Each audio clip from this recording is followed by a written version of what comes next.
There are rooms that don't exist until you notice them. I had lived in that apartment for 3 years. I knew every sound it made, every crack in the wall, every door at the end of the hallway. That's why the fourth door stopped me. It was narrow, painted the same dull beige as the walls. No dust, no scratches, as if it had always been there, but it hadn't. I stood there counting under my breath. 1, 2, 3, 4. I told myself I was tired, that I was imagining things. The handle was warm when I touched it. The door opened without a sound. Inside was my bedroom. Not similar, not close, exact. My unmade bed, the chair with clothes hanging off it, the mirror with a thin crack down the center. Even the air smelled the same. I laughed, quiet, nervous. Then I looked at the mirror. I was standing in front of it, but my reflection wasn't. It moved a second too late. When I raised my hand, it followed slowly. When I tilted my head, it copied me and tried to attack me. I stepped back. The reflection stepped forward. Behind me, the door closed. I turned. There was no handle, just wall. My phone vibrated. Unknown number. Why are you in my room? My blood went cold.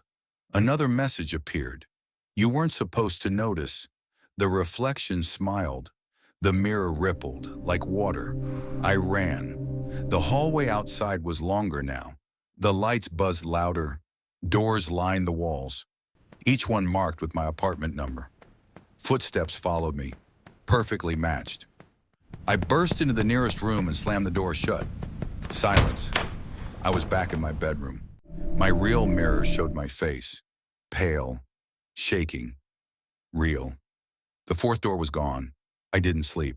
At exactly 3:17 a.m., I heard the hallway handle turn.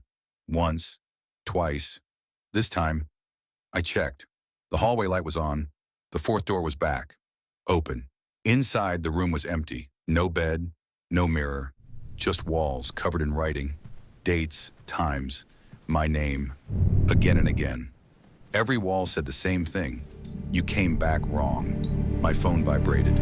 You stayed too long. I felt breathing behind me, warm, slow. I turned. The thing wearing my face stood in the doorway. It looked rested, cleaner than me. You can go, it said. I live here now. The door closed. The hallway disappeared. The walls began to move closer. My phone buzzed one last time. Don't worry, you'll forget. In the morning, my neighbors waved as I left the apartment. I waved back, but it wasn't me. I got trapped inside the walls. I've been screaming from inside the walls ever since.